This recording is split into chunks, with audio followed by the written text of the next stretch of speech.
Nation podcast. It is November.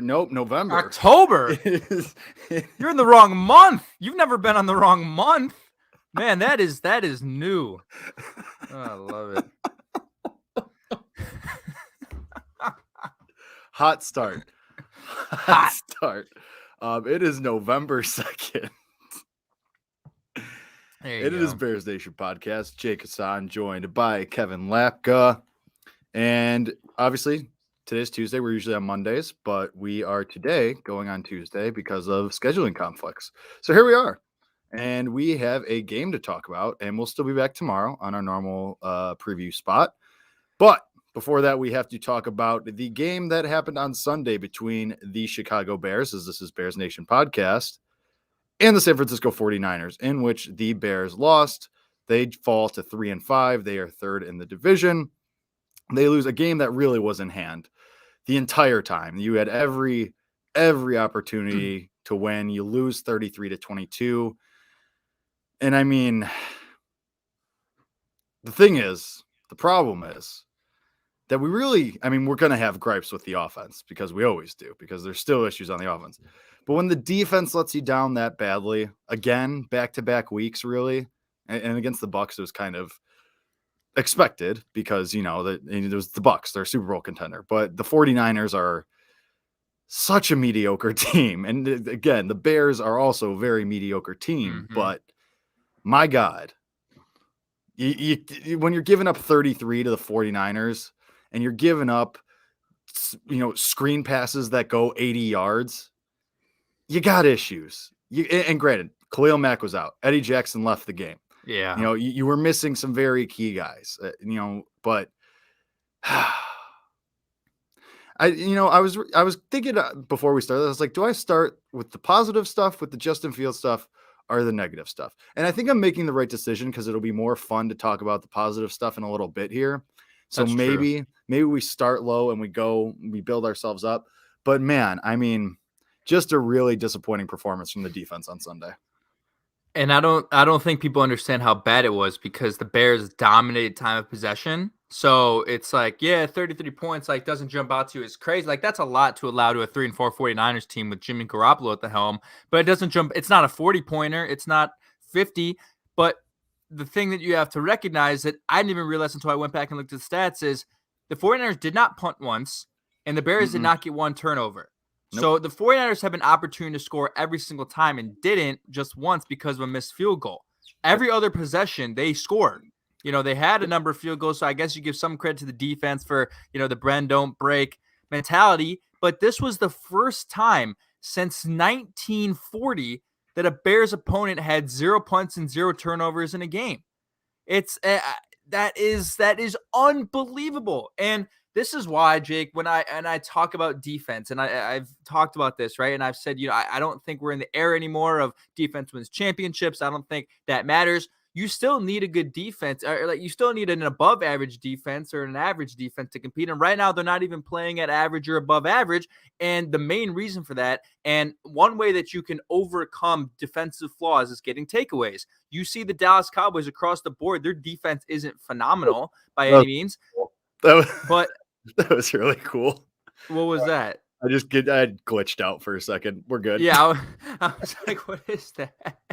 Jake in the studio, by the way. Today's show is really, really just firing on all cylinders. It's really good. It's good. And hey, we're also recording this at 1:00 p.m. Eastern time, 12:00 Central time, hoping that we get some sort of live reaction. We're not going to a trade deadline move. I'm just saying. I'm hoping they do it. They probably won't. Hopefully we get that breaking news notification. It makes for an exciting time. But Jake, like I said, you can overcome bad defense with takeaways and turnovers. They have not been doing that. They don't know how to do that anymore. And again, a large part of that comes from the fact that you were without Khalil Mack. A large part of that comes from the fact that, although Eddie Jackson has had his flaws throughout the year, Teez Tabor's levels below Eddie Jackson, despite him playing at a lower level. So yeah, it's frustrating. And and that's why, there's a lot of people at this moment, who are saying, well, why aren't you trading some of these players? And why aren't you, or some people are advocating for them to trade for a player, and if you're going to trade any player on the defense, I would say, it should be Robert Quinn. I know there's the people out there who saw Von Miller get traded to the Rams, and now they're thinking, well, you gotta, what they get, a 3 and a 4 back for Von Miller, or was it a Something 2 and like a 3? that. They're like, oh, well, imagine what you can get for Khalil Mack. You're not trading Khalil Mack, because regardless, this team can and should be a contender next year. You look at the Chargers. That's exactly, where they are with, Justin Herbert in his second year. You still need somebody to build around on that defense, and it can be two people. It can be Roquan and Khalil. You're not selling Roquan. You're not selling Roquan. No. You're not selling Khalil. So to address that, if you trade Khalil Mack, that kind of signals rebuild, and Roquan Smith is going to be one of the 2 defensive players you would keep around for the next phase when the rebuild is done, the other one being Jalen Johnson. So, and I was thinking about this earlier with the whole trade deadline. They're not going to trade Khalil Mack or Allen Robinson or anyone like that, because the way this ownership operates and the way that the front office operates, because they still believe they can contend this year. And we've seen the graphics already. It's already starting, the In the Hunt graphics. Kevin, you tweeted it a couple of times. I think you put on your Instagram story too. Yeah. Like they're gonna latch onto that and say, okay, well, we believe we're better than this current 3-game losing streak. Just like all last year we heard, well, we're better than a 6-game losing streak, or when it became 3, 4, 5, and eventually 6. And while I do believe, you are better than that, and we'll get into why in a second, some of the takeaways on offense from Sunday's game, but Ryan Pace will not sell off Allen Robinson or Khalil Mack, because that would signal a waving of the white flag on this season. They fully I don't think Allen Robinson would signal that, though. You're not in a position to give away, regardless. Right, but still, like, you're not in a position to give away someone even with the potential of Allen Robinson. Okay, like, you're just not in that position.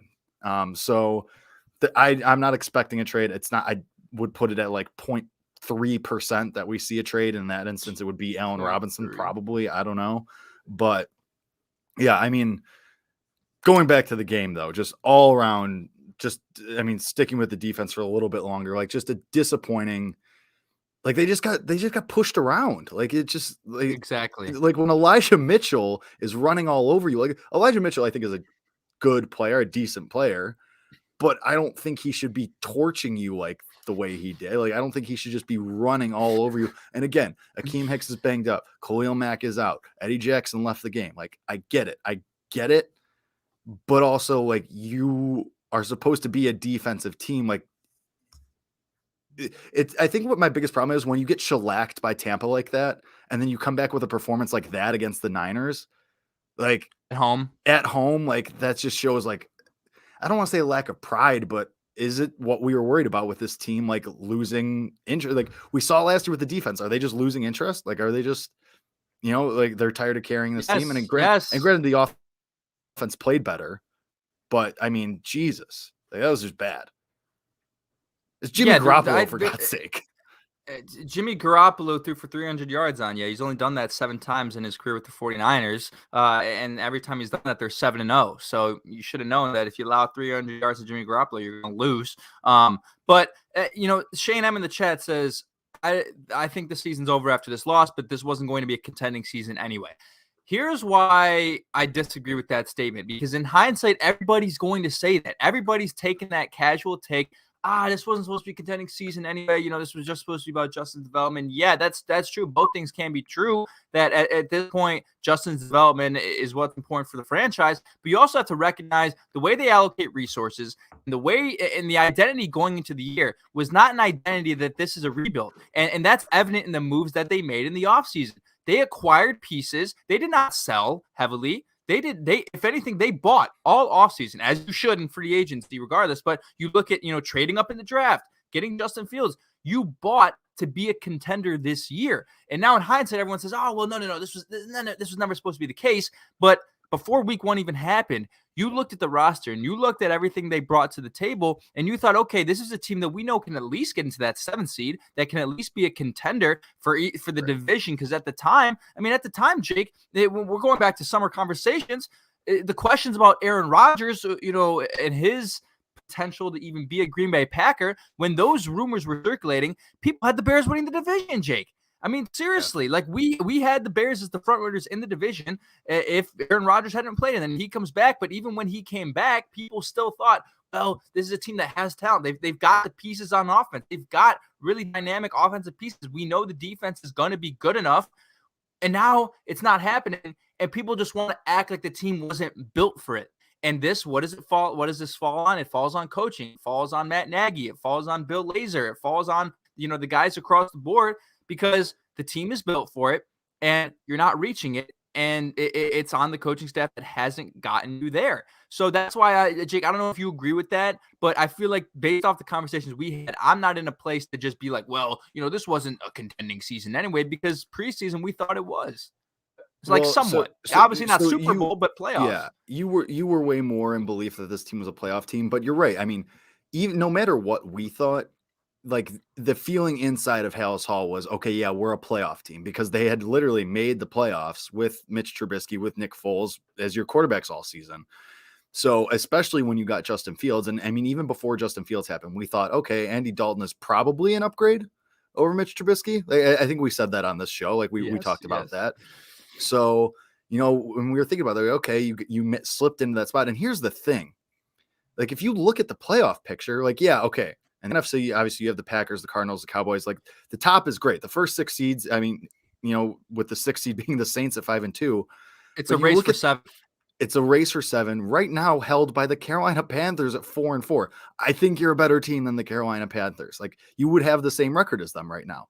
You haven't played the Vikings yet, but outside of that, so the Bears currently would sit at 13th spot, but 8 through 12 also all have 3 wins, just like you do. The Vikings, I think you're probably better than them. Mike Zimmer goes up to the podium every week, and you just can tell that man just wants to retire. 49ers, you should have beat them. Like, that was a winnable game. I think you're a better team than the 49ers. Falcons, they've played better, but you're better than the Falcons. You're better than the freaking Falcons. The Eagles, you're better than, and then the Seahawks, without Russell Wilson, God, I hope you're better than them too. So I hate to say it, and I hate that whole in the hunt thing, but you are. I mean, you are, and once you get healthier, once you get Khalil Mack back, once Akeem Hicks isn't as banged up, like, all you have to do is continue to make these steps on offense. And I mean, that's a good segue. Justin Fields just had his best game as a Bear. Like, he had his most complete, he had his best game as a starter of the Chicago Bears, throws a touchdown pass, has his best running day, goes over 100 yards running. He only passed for 175 yards, but passed for a touchdown. Doesn't matter. His interception, really isn't his fault. I mean, again, I feel like we say that every week, but should have been a better at the end of the game. Yeah, yeah, absolutely. And so his best game by far. Now, the problem there is that Justin Fields' best game came with not your head coach, who comes back this week. I don't love that. Can't say that makes me feel great. When Justin Fields says, oh yeah, I have a text from coach, but I haven't read it yet. Justin Fields was overjoyed at the podium. Like, I don't know. And we've talked about, Justin Fields, nobody's around him when Matt Nagy's coaching. And, one game with Chris Tabor, making the game plan and getting everybody ready. Like, Justin Fields looked comfortable. He looked happy. And that happens obviously when you have a good, but they lost. And he was still like, oh yeah, no, that, like, I feel good. Like, indicative. And those are the things that matter. What did we say pregame? What did I tell you? I said, if there's one thing you're going to take away from this game, one thing that you are going to notice, it's not going to be it's not going to be stats. It's not going to be X's and O's. It's going to be body language. It's going to be what these guys say after the game. And that's and that's what matters, because at this point, I think the incompetence of the offense is it's multi-dimensional, I guess. And what I mean by that is it goes, through every part of the staff. Like, I don't think it's just a Matt Nagy issue. Like, I think Bill Lazor is better than Matt Nagy, obviously, but he's still not good enough. So what I'm trying to say is those are the things that matters. And I couldn't tell, honestly, watching the game. I said I was going to look out for body language and just kind of the vibe on the sideline. I couldn't tell. It's hard in a game when you lose 33-22 to see anything positive in those areas. But I think nonetheless, like, Justin Fields was more comfortable, more confident. And you saw that in one of the greatest plays from a quarterback that I've ever seen. And I think that's a valid thing to say. 4th and 1. You go all the way to the right. You break about 5. You don't break 5 tags. You juke about 5 defenders. You go all the way back to the left. Our guy Adam Amin, who came on the podcast last week, had a great call on it. Said Justin's making magic out there, and that's what he did. But the most important thing about that play, that is arguably the best play of the year from any player in the NFL, is the fact that came on 4th down.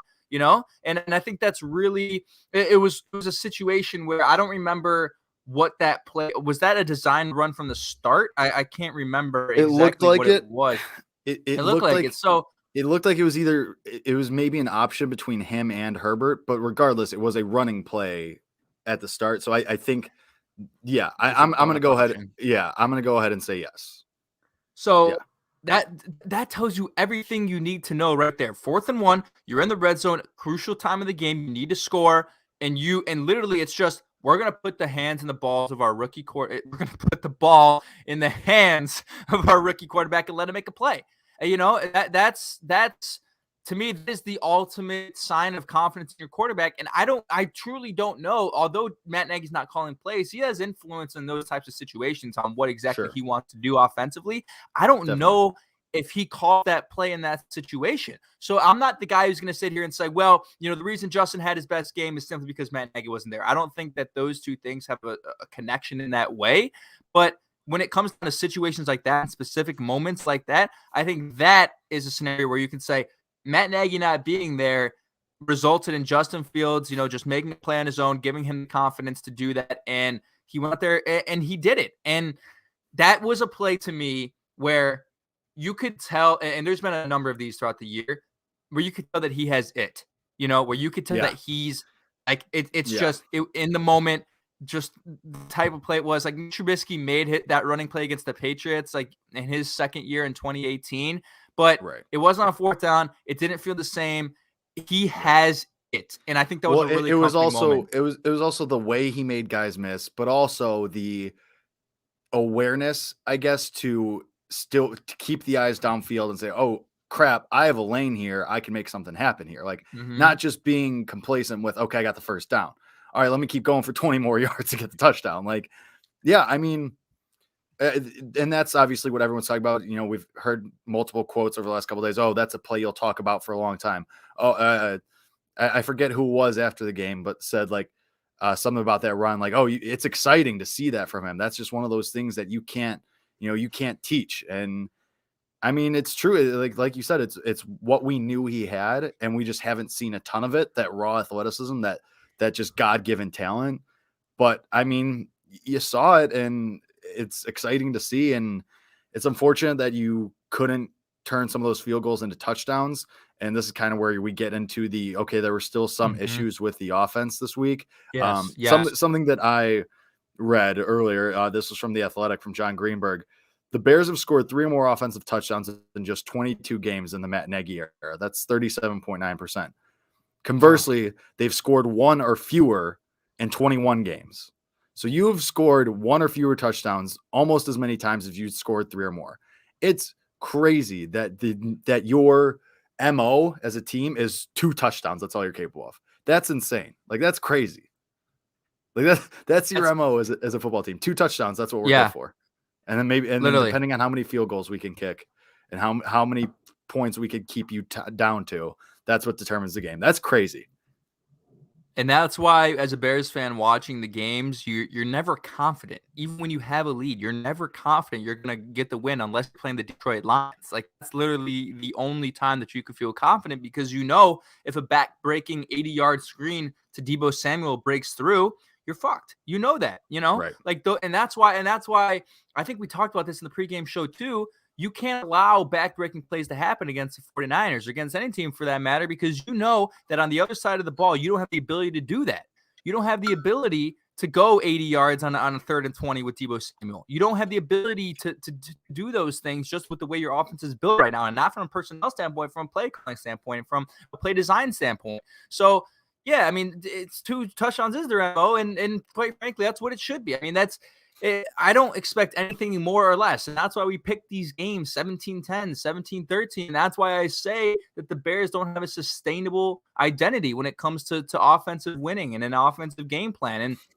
And that's why, again, like people say, I'll keep bringing this up because there are people who still think that the loss of Matt Nagy, it was really influential and all that. No, it wasn't. I mean, the standard is so low that people are saying 22 points was enough for you to win this game. And there's people out there who say the Bears should have won. The offense did enough for them to win. That's the take. The defense played poorly, but the offense did not do enough for you to win. They didn't. I don't know why you would say that. I mean, there's still 0 adjustments that are made throughout the game. We're sitting here in the fourth quarter down a touchdown. We're still running it on first down after for the previous 15 minutes. Khalil Herbert's been getting stuffed at the line every single time. So what are we going to do? We're just going to throw him right back into the defensive front of the San Francisco 49ers. That's been stifling you for the past quarter. No adjustments have been made. We still haven't been taking shots downfield. I think I saw one. Did you see one? I think I saw one deep pass to Mooney that was attempted. And then you look at the red zone, and this is what sticks out to me. The turning point of the game was the Deebo Samuel play. That sucked the life out of you, and it gave them the lead. But the second turning point is when you're up 13-9, inside the 10 with 6 minutes left in the third quarter. You can make this a 2-score game inside the 10. And what do you do on third down in that situation? You go 5 wide, empty set inside the 10, and out of all of the weapons that you have in that moment, Allen Robinson's one of the better red zone wide receivers in the NFL when it comes to a drop percentage standpoint. We know John Mooney is shifty enough to make guys miss. You decide to run a one-on-one little in route with Cole Kmet against arguably the best coverage linebacker in football, in Fred Warner. That's your best play? I mean, I had my friend Kellen on Twitter went back and looked at it, and it was 5 wide. 4 of the guys are running go routes inside the 10 to try to do what? So their whole plan was this one-on-one, our guy versus your guy. And I love that mentality. Our guy versus your guy. Give me Allen Robinson, our guy versus their guy 10 out of 10 times instead of Cole Kmet versus Fred Warner. What are we doing? Offense was not good enough to So I actually didn't hate that throw or that decision by Justin Fields. Yeah, Jake, it wasn't in that situation. I don't think it was a read for him. I think it was a pre-snap read that they said, "Look, we're gonna run this play designed to go to Cole Kmet. Whatever happens, you're throwing the ball to him." I think that's what the play was. Yeah, and to this point about like the routes and stuff. Let me find it real quick. It was a article from Kevin Fishbane about how the Bears do not use the middle of the field. Here it is. The Bears have attempted the third fewest passes between the hashes. The third fewest in the league out of everyone. Unbelievable. They've completed 78.6%, but those average 6.9 yards per attempt, 23rd in the league. Meanwhile, they also on hitch routes, they're like near the top of the league, like almost near the top. They are. They lead the NFL in hitch routes. Shocker.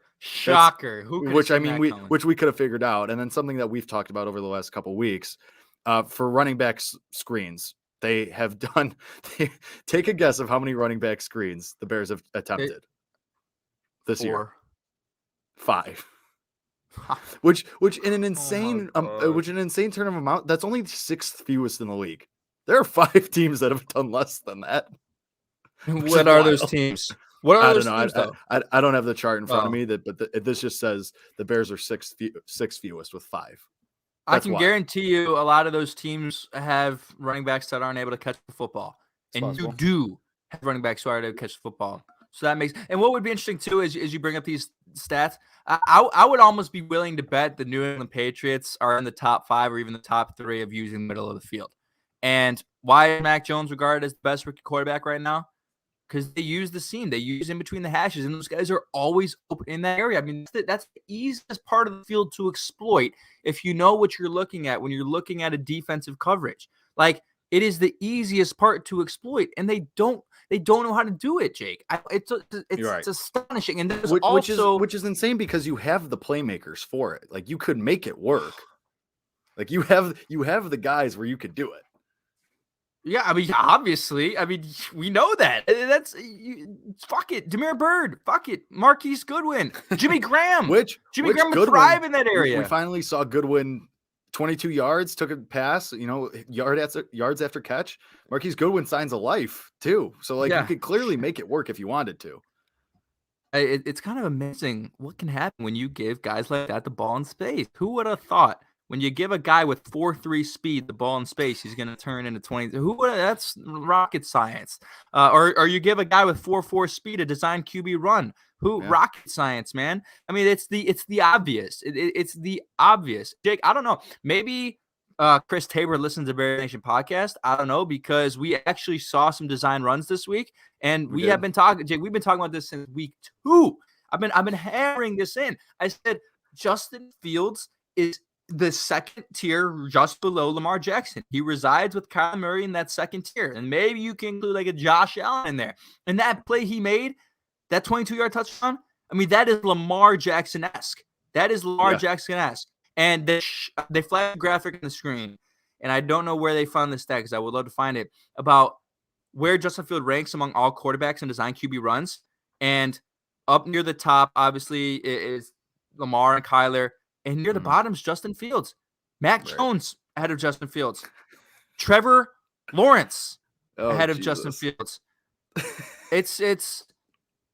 But, you know, and that's why I do want people to look at 103 yards and say, look, it wasn't all from design QB runs. Most of his 103 yards on the day did come from improvisation and breaking away from the pocket and turning, you know, a broken play into yardage. But there were more design runs, which I enjoyed. So that's the key. I mean, if you give me 175 yards and passing and 100 yards rushing every game, I'm taking that every day. I'm taking that every day. I mean, that's basically what Lamar does. I mean, you'd like to see more passing yards, but you get 100 yards and 175 yards passing and you score in the red zone, that should be enough to win you the game. The problem is they didn't score in the red zone. That's why it wasn't enough. But those stats are enough, Jake. Do you agree?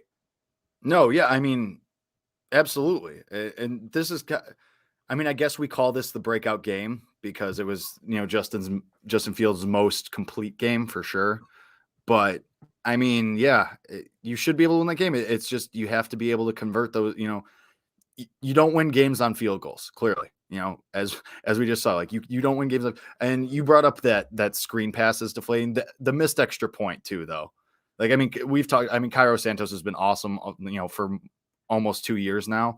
But I mean, the missed extra point too was that. I mean, that was tough. I mean, that was brutal. And then you didn't score again after that. So, I mean, that's up there too. It's just. Yeah, I mean, yeah.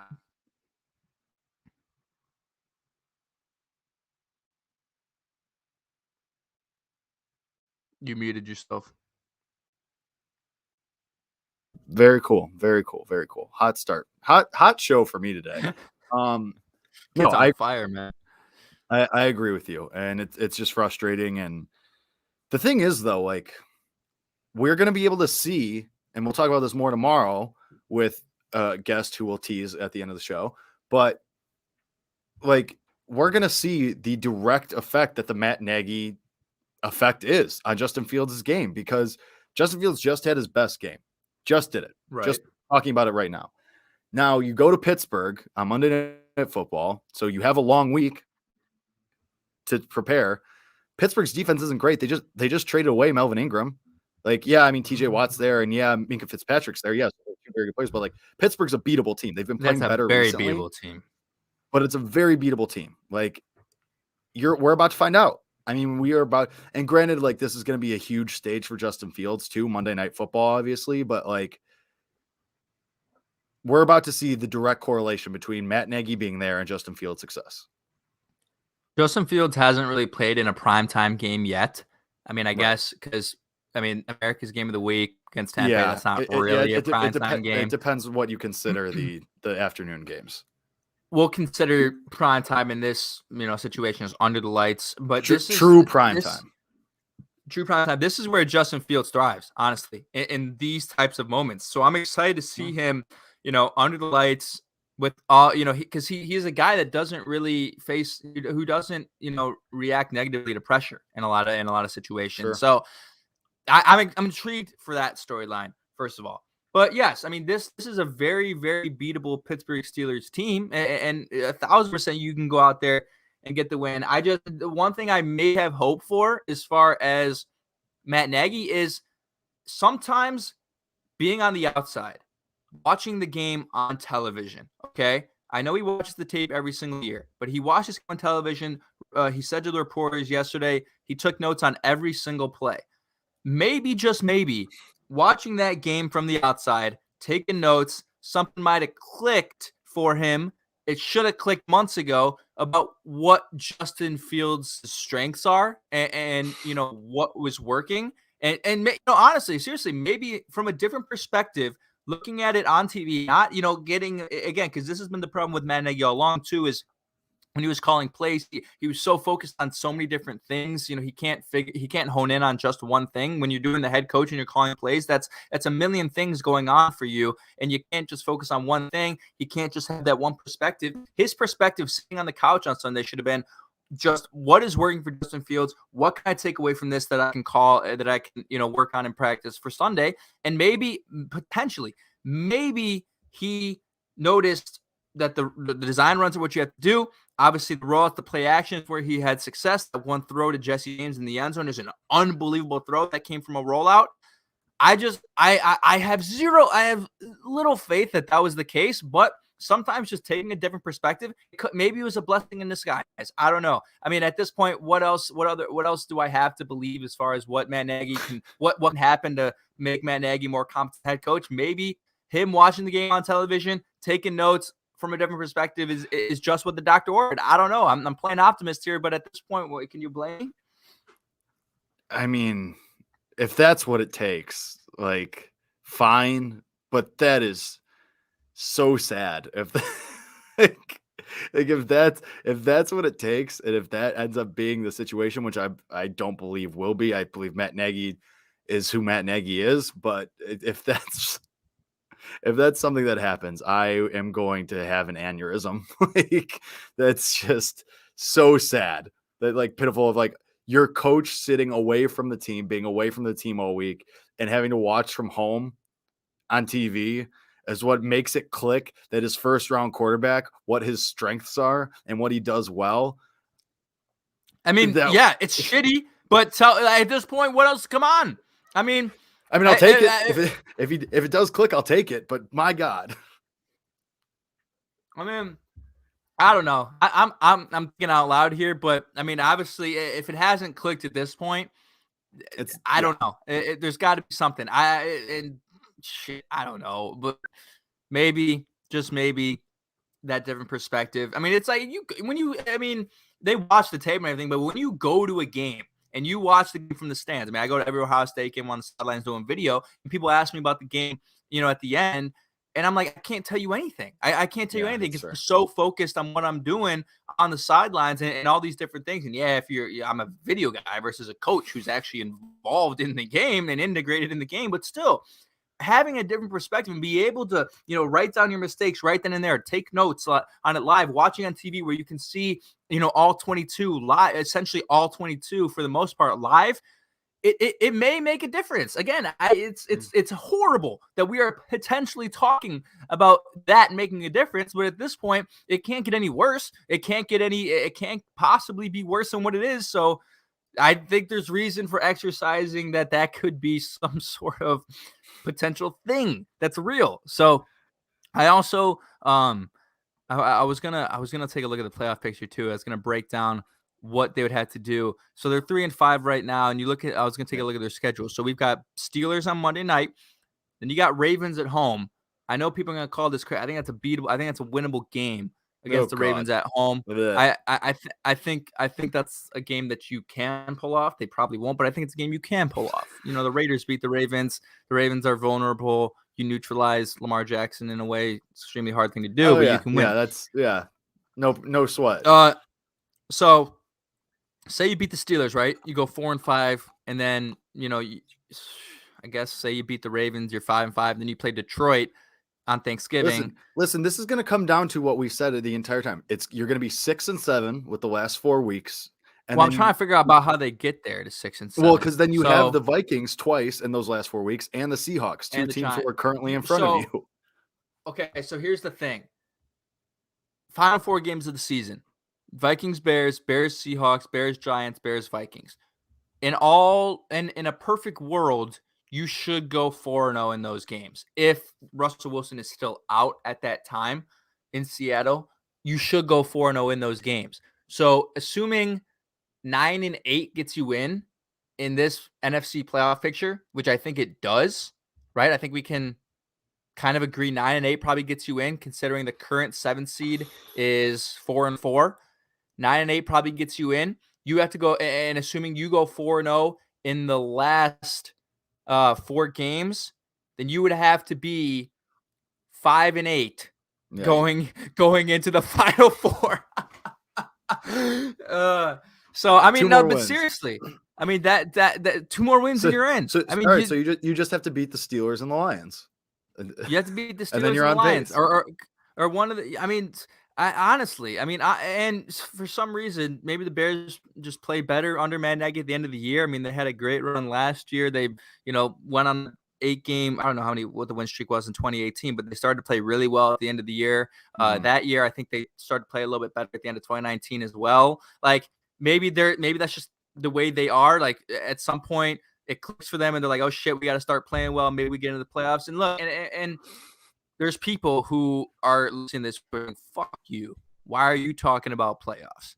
And why are you exercising this?" And to that, I go to the conversation we had earlier. Number one, I'm sorry, I don't care how big of a fan you are or how angry you are. Rather, you want to see your team in the playoffs. Don't deny it. Don't come to me acting like you don't want to see. We don't have a first-round draft pick. You have no argument to say, well, let's tank it out. At this point, yeah, Justin Fields' development is what you're watching, but why don't you want to see your team in the playoffs? You know what I mean? And if anything, you want to see your team have a meaningful game on Thanksgiving. You watch them with family. They're on primetime Thanksgiving. That's a fun thing. You know what I mean? So I don't think, Jake, am I incorrect for exercising the potential playoff possibilities? I don't think so, because it's also technically still a viable thing. So I don't think you're crazy for that. I get why people are frustrated with that conversation, because you certainly don't look like a playoff team. You're in the middle of a 3-game losing streak. But yeah, I mean, I get it. I get it. I for sure get it. But it's just, you just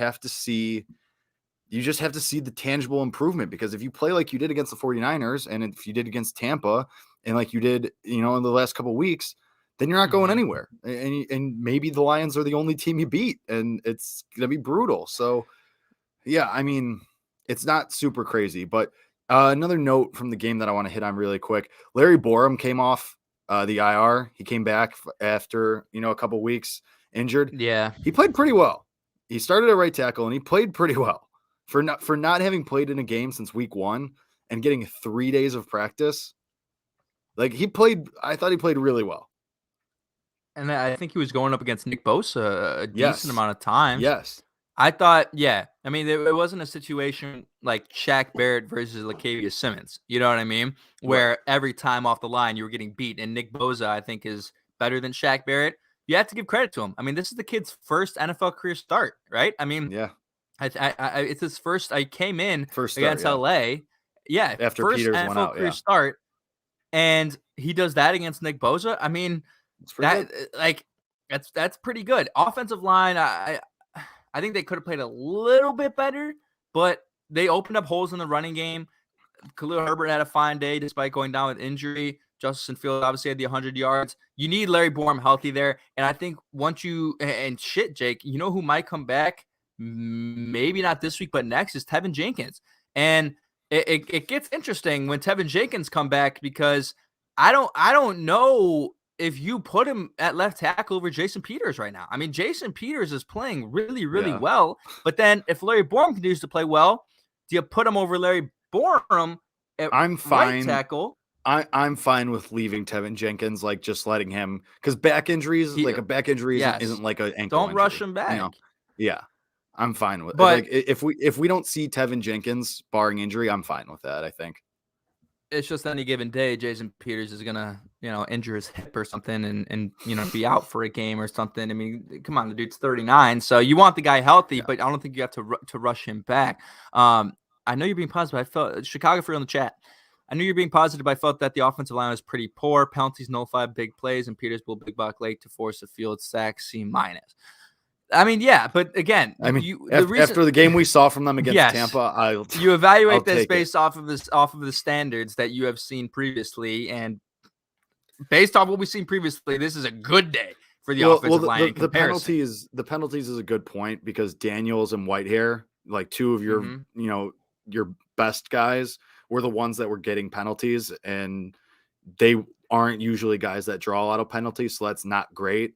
Especially if it goes back to, their usual ways next week and they don't draw any or one or whatever, then that kind of goes back to, okay, well, then maybe, that kind of had an effect on your game and maybe you win the game without those penalties. But yeah, compared to the standards of the rest of the season, they kept Justin Fields upright for most of the day, and they gave him holes to run through. So I'll take it for the most part. Yeah, I absolutely will take it. Some quick news, nothing crazy. The Packers released Jalen Smith. I remember Packers fans going crazy after acquiring Jalen Smith after he was released by the Cowboys. He's just been released. He's a bum. Teams have been inquiring about trading for Pro Bowl defensive tackle Fletcher Cox. I don't think that matters for us. Apparently, Darnell Mooney deleted a tweet, and I'm trying to find what the deal is about that. That worries me, but we've got Darnell Mooney deleted tweet rumors. They're not going to trade Darnell Mooney. They're not trading Darnell Mooney, but I don't know if he said something related to anything. I don't know. We're Jimmy Graham-esque retweet. Yeah, a Jimmy Graham-esque. Which, I mean, Jimmy Graham, yeah. He just doesn't exist on this team anymore. He just he had COVID, so. Oh yeah, true. I forgot about that. It was funny. The sports book allowed me to place a bet on Jimmy Graham first touchdown score, so I put like $10 on it because I do it like every week because it's plus 5,000, and I'm like, well, it's gonna happen one week. Like I feel like it's gonna happen, I don't think and is. It should. Let's just say that it should, because here's a question I ask you. You're the head coach of the Bears, and you're inside the tent, and you've got your tight end versus Fred Warner. Would you rather do Jim or Cole Kmet?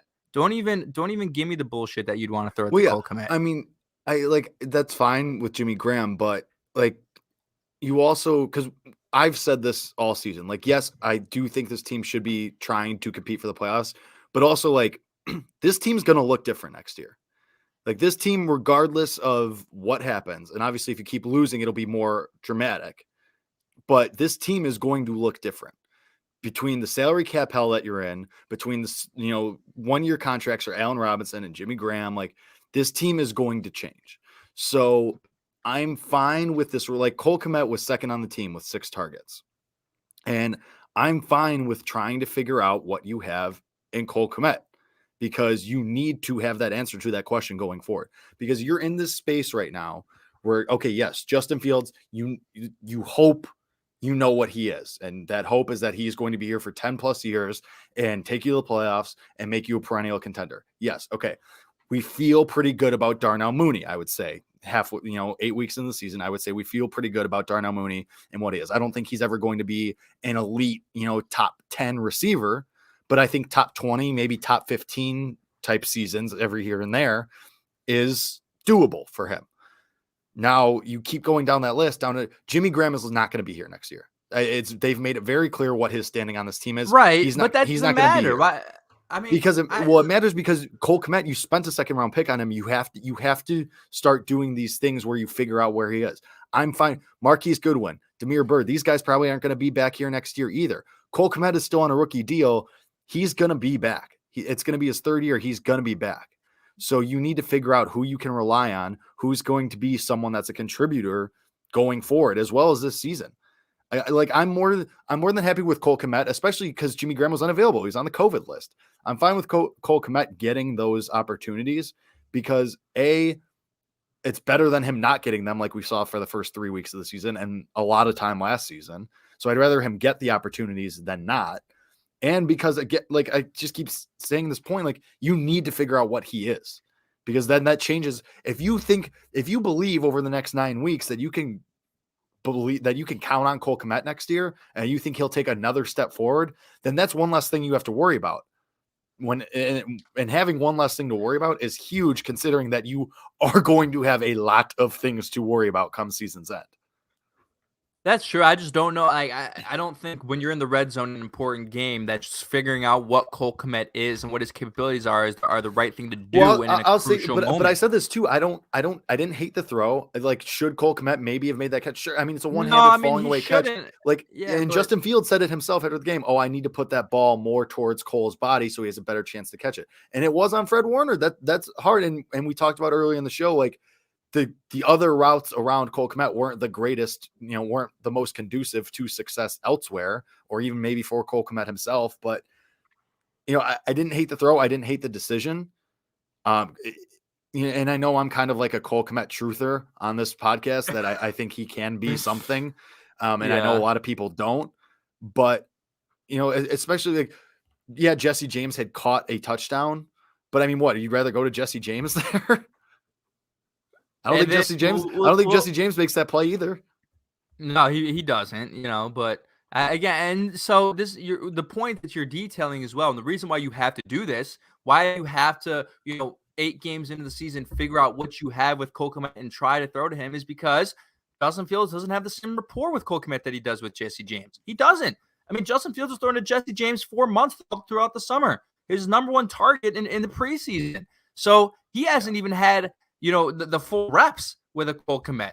Right. So now you're left, because you haven't seen their connection in training camp or even early on in the season. You're left now with 8 games left, or we have 9 left now because the 17-game season. And to figure out what you got with Cole Kmet and quite frankly, figure out what you got with Allen Robinson, because you weren't able to have these reps earlier on. And right. people and Allen Robinson said this in the press conference last week. He said, Justin and I just haven't had the most reps. We're still trying to work together on our connection and our rapport because we haven't had the reps.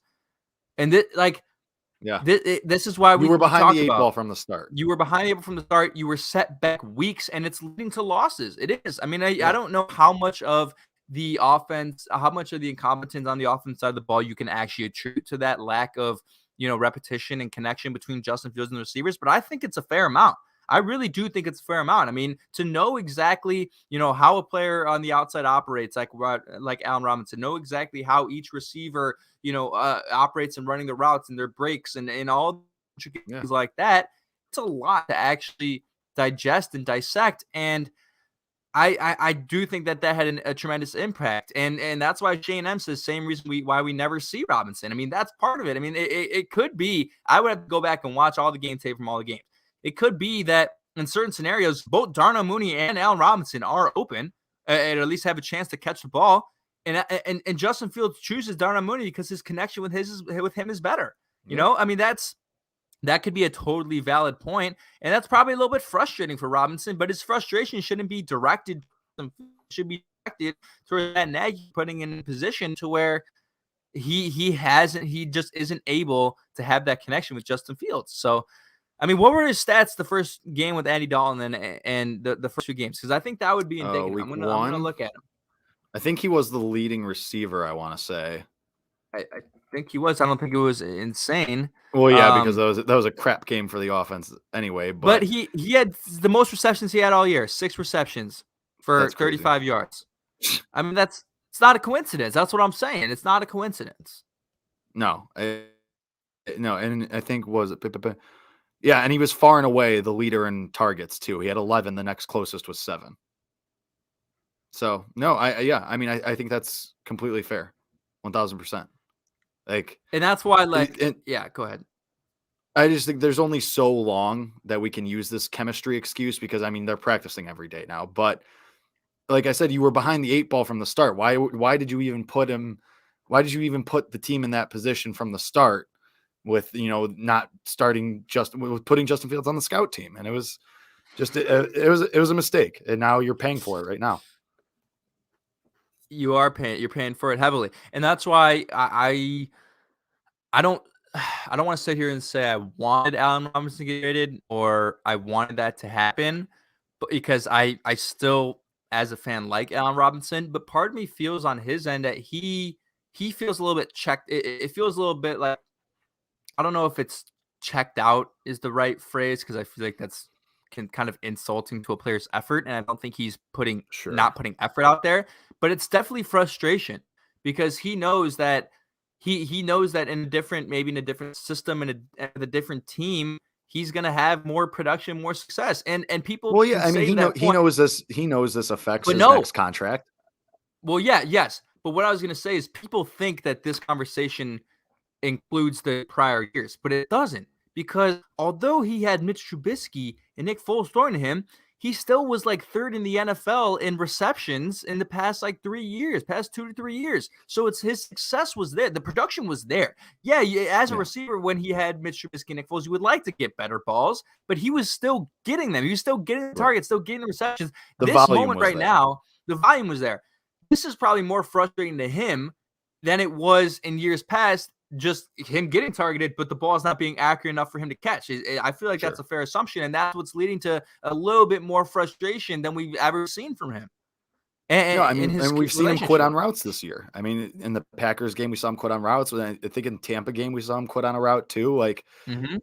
yeah, I mean, I would totally. I don't think you're too far off base with that assessment. And yeah, I mean, we'll see what happens with this team because now, like, obviously, if you go on another 6-game losing streak, like you're screwed. But I mean, Well, you're that's screwed. gonna be Yeah, very indicative of where you're at as a team. But yeah, I mean, it's just like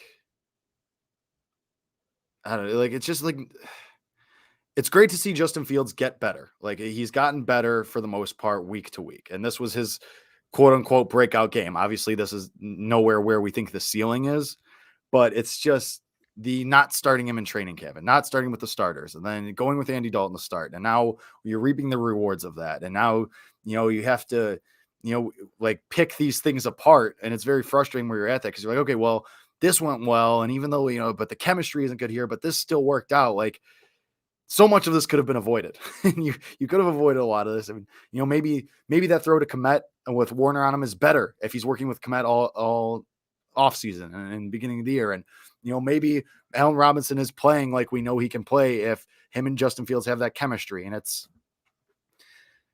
God, you're just putting yourselves in these positions for no reason. exactly. I mean, and that's why these conversations they shouldn't go away. There's people who, in hindsight, are saying, well, it maybe it was the right decision to just sit and yes, playing that, but no, it's a trickle down effect that is more indicative of just what you see on the field and just what you take away from the box score each game. And there's reasons for that. And the reasons are derived from that decision. So, because I know there's people, I talk to people every week who say, I don't know, maybe they were right all along about Justin Fields sitting on the sideline. Maybe he should have, maybe he wasn't ready. But again, you have to take in all of those factors. So this is interesting though. I am Scox in the chat says, Chad Ochocinco told Justin Fields before the season started to throw to the best receiver and you'll do fine your rookie season throwing to A-Rob. But again, like, I mean, that's true. But if you don't have that connection with that guy, you're still not going to do it. You know what I mean? I'm it's sure. clear he has a connection with Darnell Mooney. So obviously you're going to be leaning that way from the start. Right. And if that's what's comfortable for him, then so be it. I don't. Right. I've gotten to the point where I'm not sure. And the reason why I thought he would be traded and why I'd be okay with that is I don't know. Every week I was like, this week's going to be the Allen Robinson breakout game. I don't know if we're going to get that at this point this year. I don't know if we're going to get that 100-yard Allen Robinson game. I mean, with the way the offense is, the play calling on the offense of the ball and the connection there, I don't think you're not going to do anything to raise his stock. I mean, because at this point, and the reason why people didn't want him to get traded is, well, you're selling low on Allen Robinson because he's had a bad year. But I think teams also understand, like, if you're not an idiot GM, you understand he has more potential than what he's shown. So I don't really think you're selling low because people understand his potential, but he just hasn't been able to do that considering the other factors as far as the relationship with Justin Fields play calling. So I don't think you would actually be selling low. But now you might not get any. Now you're just probably going to let him walk at the end of the year. You don't get, any picks back for it or anything. You just lose the salary and that's the end of it. But would you have been okay, like, from that standpoint with them? Like, does that ideology make sense to you? Or rather, do you think that breakout game is still going to come? Or are you pretty much out on the fact that Allen Robinson is going to do anything for them going forward? Anything like an 100, yard year, a 100-yard game? I'm sure he'll get a 100-yard game at some point because I think that as Justin Fields gets better, Allen Robinson should theoretically get better. But yeah, I mean, it's clear Darnell Mooney is Justin Fields' guy, and it's clear that that's who he looks to. And it's clear that, the tight ends, both Cole Kmet and Jesse James, are kind of the guys that the coaching staff are trying to shoehorn in as well. So yeah, I mean, I agree with you. Yeah, I don't think I would lean more towards that like breakout game that Allen Robinson like 100 and something yards and 2 touchdowns. Like that's not going to come. You're not going to see that. I don't even know if you'll get those signature like Allen Robinson deep down the sideline catches or catch and runs. Like it's just very clear that they're not using him the right way. And when they do go to him, it's just not working in the way that you think it will. So yeah, I mean, I would lean towards no. I would lean towards no that you're not going to see it. And it sucks to say, but it's clear that as Justin Fields progresses, he's trying, or not, maybe not even trying, but Darnell Mooney is his guy. That's his go-to. That's his buddy.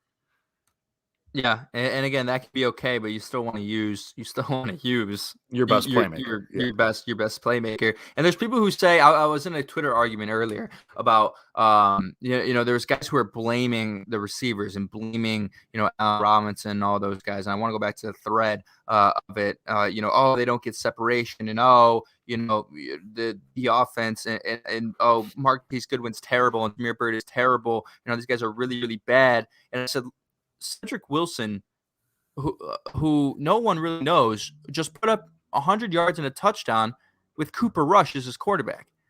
Are you going to sit here and tell me Cedric Wilson is more talented than Allen Robinson, and Cedric Wilson is more talented than Darnell Mooney, or Cedric Wilson's even you can make the argument Cedric Wilson's not even more talented than Marquise Goodwin or Jameer Byrd. I mean, Jameer Byrd had 600 yards receiving last year, and the guy comes back on Twitter and says, Cedric Wilson has a CD Lamb and an Amari Cooper next to him. The Bears don't, the Bears don't have. I said, okay, I can give you 50 receivers who have more receiving yards in the NFL than Allen Robinson, who don't have a CD Lamb and an Amari Cooper next to them. Quez Watkins of the Detroit Lions has more receiving yards than Allen Robinson. Oh my! So don't come to me with the take that it takes you have to have Amari Cooper and a CeeDee Lamb. That's like gross. This is all about play calling, getting guys open. I'd put $1 million on the fact that Allen Robinson's a better receiver than Quez Watkins and can do more than Quez Watkins can. But Quez Watkins has more yards. So what are we talking about here, man? Yeah. No, I mean it's a disappointing game.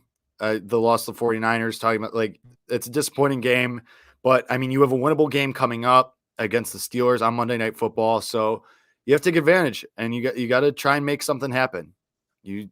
Justin Fields, you need to build off this game because there was a lot of good things from that game, both passing and obviously the running. You have to build out off of it. So we'll break it down tomorrow, and we will be breaking it down with Tom Waddle of ESPN 1000 fame and former Bears player, obviously. So we're going to talk about with him. The run of great guests continues. We'll have Waddle on, talk about previewing the Steelers game, talk about his thoughts on Justin Fields, of course, and just talk about everything and really break it down and get used to it. We got a long week. We got an extra day to prepare for the Bears to hurt us again. So we'll talk about it all tomorrow with Waddle, usual place right here. And obviously we'll go out in all podcast form. But that does it for this episode, for our recap episode. Thank you to everyone that was in the comments today. We know this is a different day, different time, but thanks for coming through. Thanks for the listeners who consume it in podcast form, of course. But come back tomorrow. Me, Kevin, Waddle will be here. You should be there too. Until then, bear down. Bear down.